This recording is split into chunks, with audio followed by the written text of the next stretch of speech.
Hey everyone, welcome to another episode of Time for Profit podcast. And today the guest is Dana DeVito, and Dana has a company called Elite Performance Associates.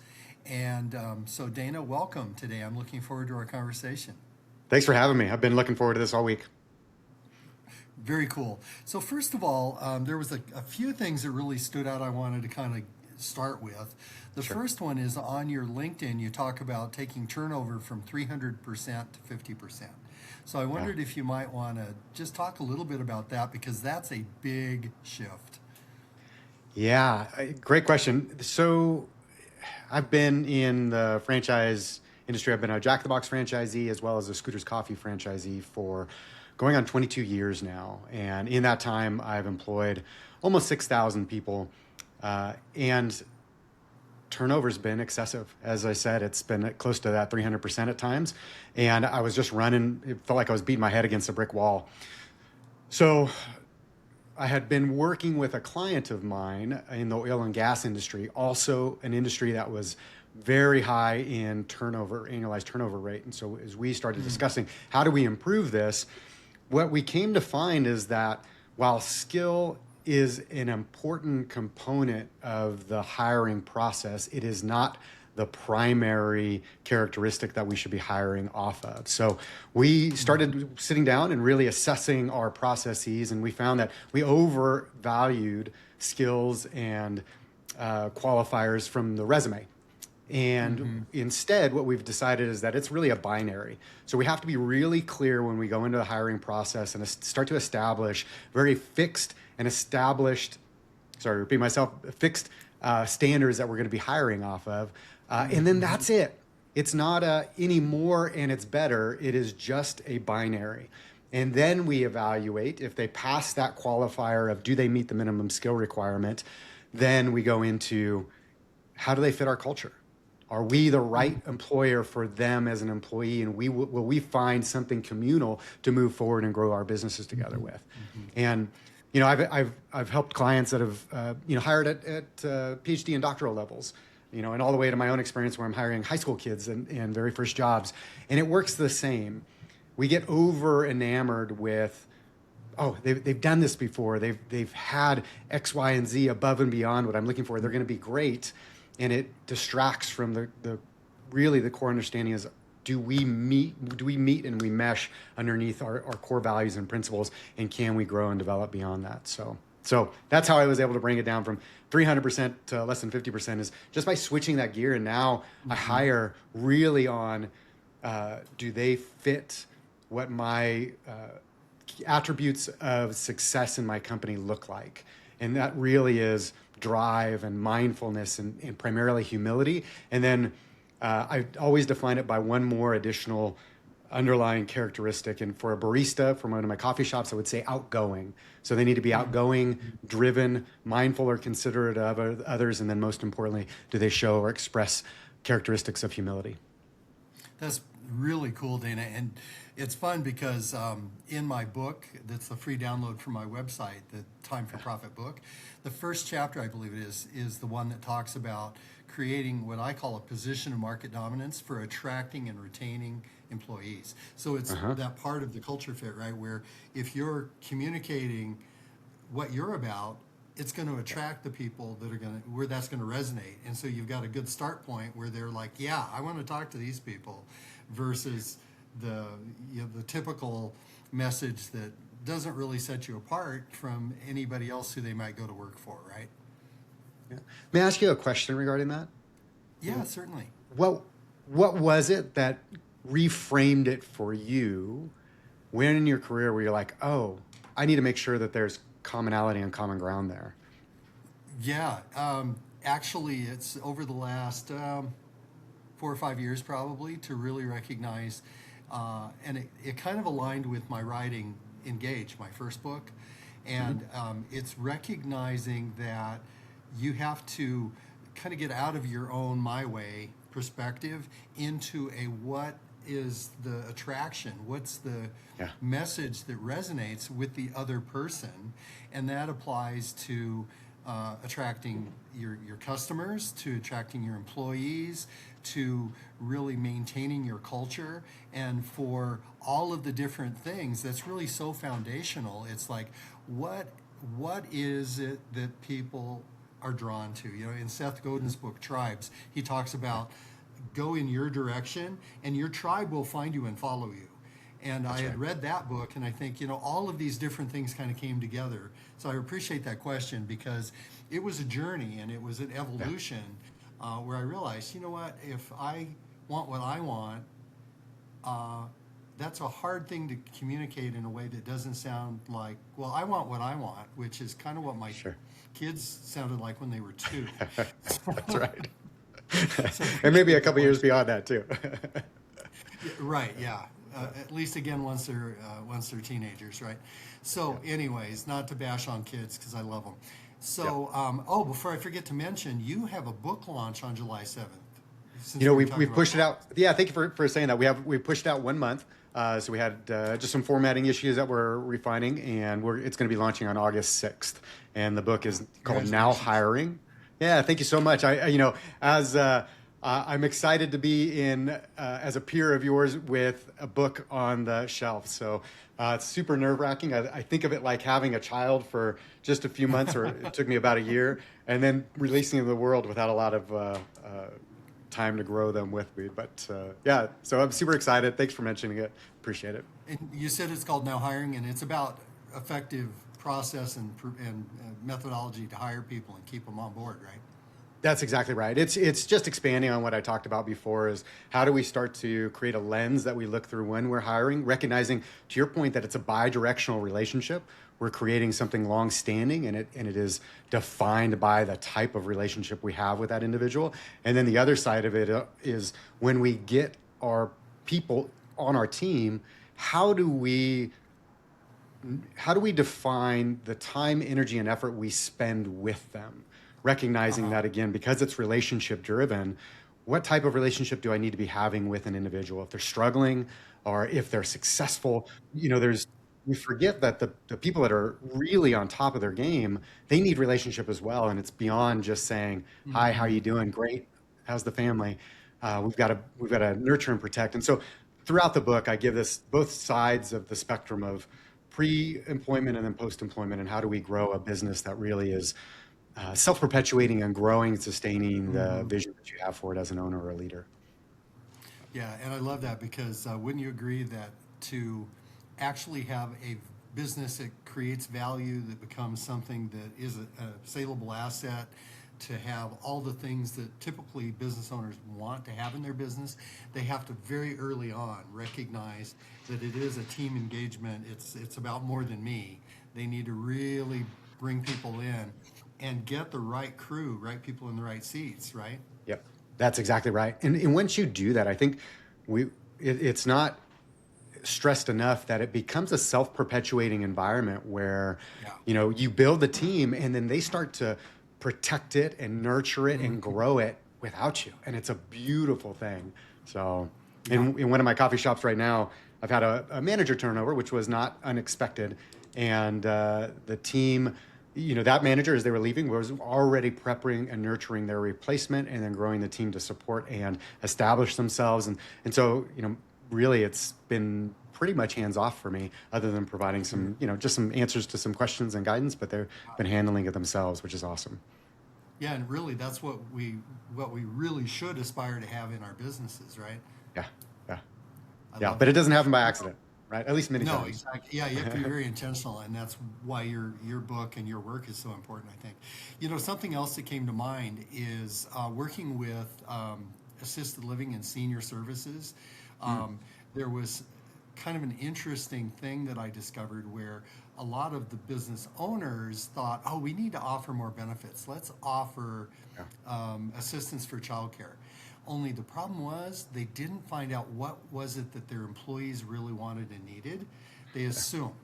And so it turned out that the majority of the people that worked for these places were one of two categories. They either had extended family that took care of their kids, Yep. because like I'm in Colorado and you got to make a lot of money to afford childcare in Colorado.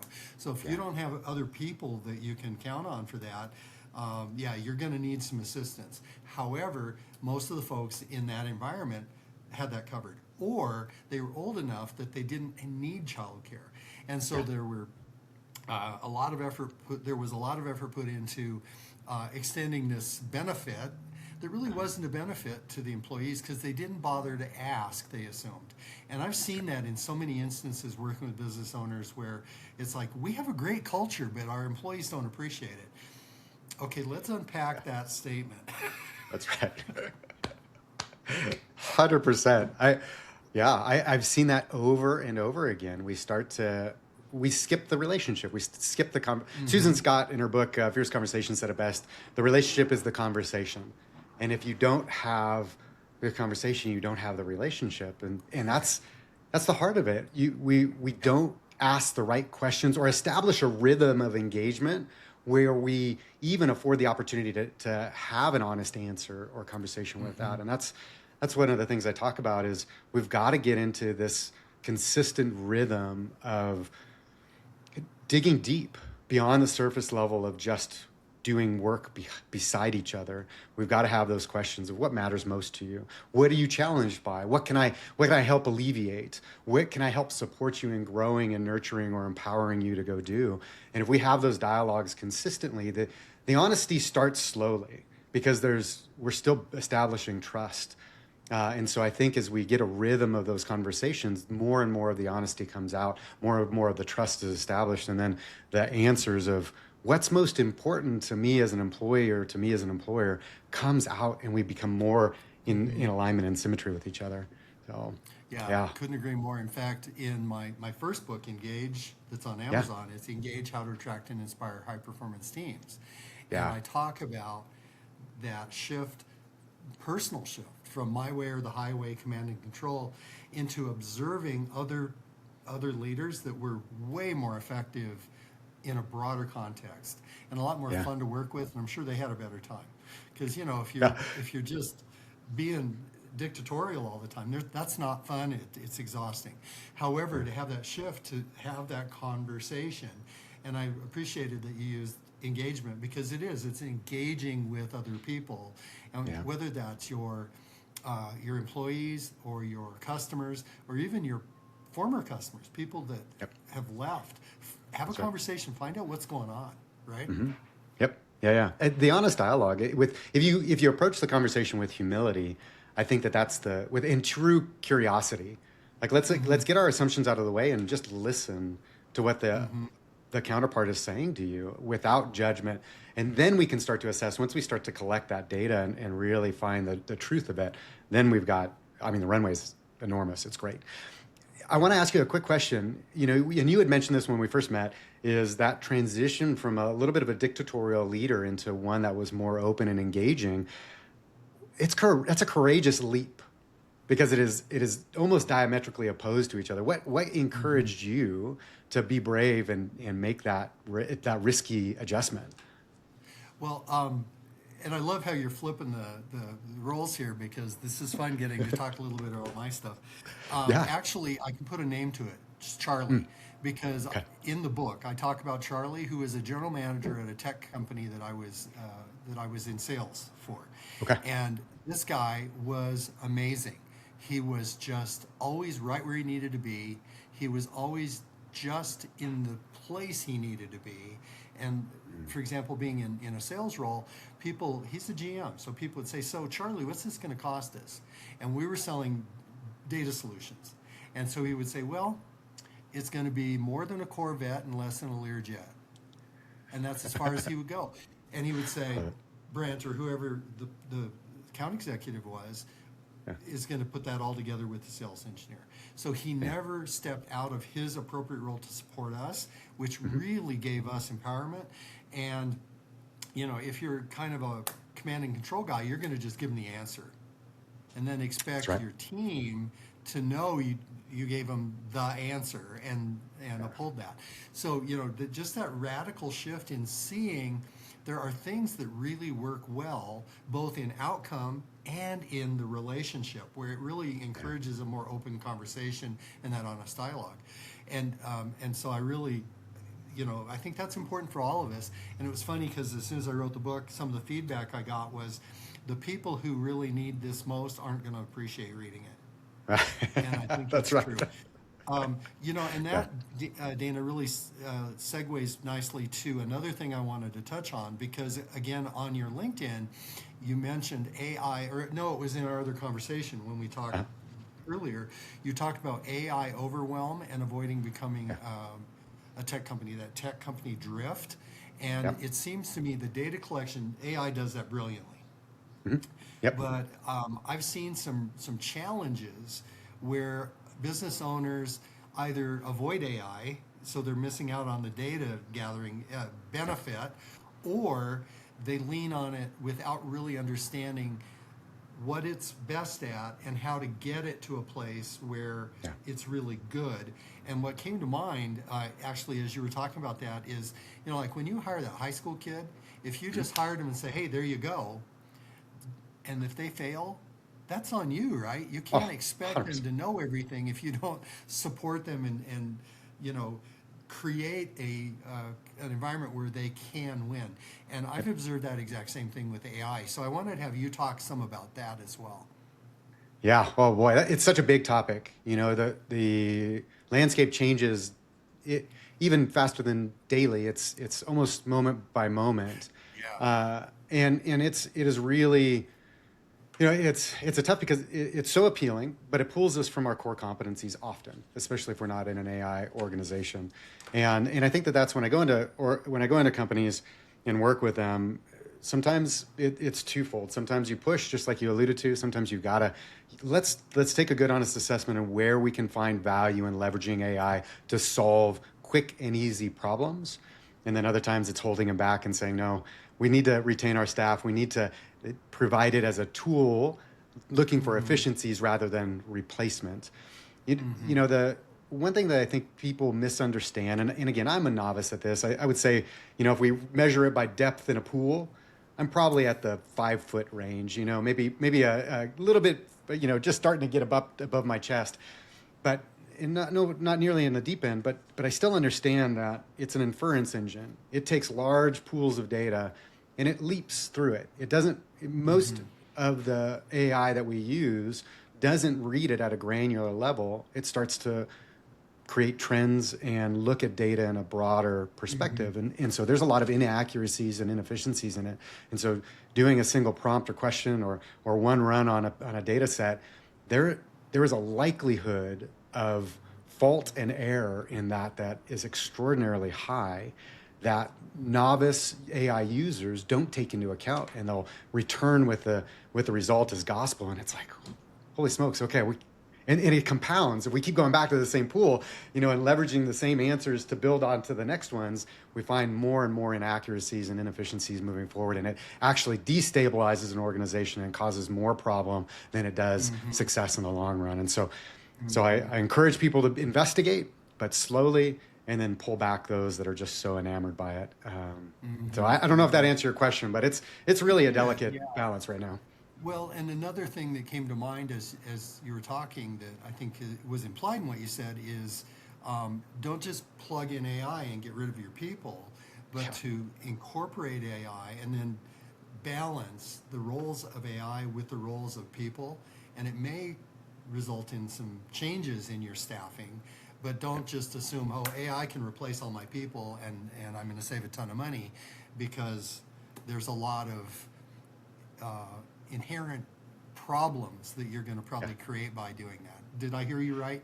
Yeah, that's exactly right. It reminds me when I bought my very first house when my wife and I were just first married, and I knew a little bit of house maintenance just from growing up with my dad, and I thought, we got a pipe leaking out front, right? So it's just a little drip at the nozzle. I'm like, I can totally replace this. So I crank that off and I get it in there, and it doesn't work. I mean, it starts when I turn it on blowing water. I don't know what all that I did. So what I thought was going to be a $25 replacement turned into $1,000. I had to repair all the stuff that I damaged because I didn't take the time to really learn what I needed to do before making an informed and practical decision. So I could have solved it by paying a plumber $80, but instead I 10x'd my cost. So Yep. yeah.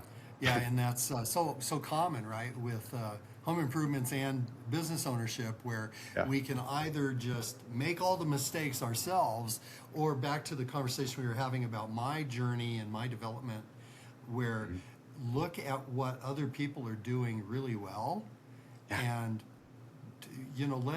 learn from what they oftentimes, like for myself, a lot of it is I made the mistakes, and I would rather help people so they don't have to do the same things I did. It's like, why do reinvent the wheel? Why do the same stuff that didn't work over and over again? Where have somebody like you, like me, that can help you save all that pain and expense and time, so that you can get there more effectively and have a lot more fun along the way, right? That's exactly right. I couldn't have said it better, Brand. I tell everybody, learn from my mistakes. I have beat my head against a wall so long and so often. Fortunately, I've had some great mentors of mine pull me out of it and show me better ways. And so if I can pass that on, it's one of the reasons that I got into coaching and consulting at all, is because I want to be of service to people around me and help them not suffer in the self-deluded way that I suffered. Hire the plumber if you need to. Let's get to the important stuff of your life and business. Yeah. So appreciate that. So that's probably a good place to land this. So obviously, if folks want to get connected with you, I'll make an introduction if they reach out to me. But Great. what's a way that people, or the best ways for people to be able to get in touch with you if they want to Sure. continue the conversation? Thanks. I've got a site for my book. It's called nowhiringbook.com. My company, Elite Performance Associates, is eliteperformanceassociates.com. And then one great way to do it is message me on LinkedIn. It's Dana_DeVito there. And so that's it. Excellent. Thank you so much. This has been great and real good insights. I appreciate your time today. Thanks, Brian. It's been an absolute pleasure.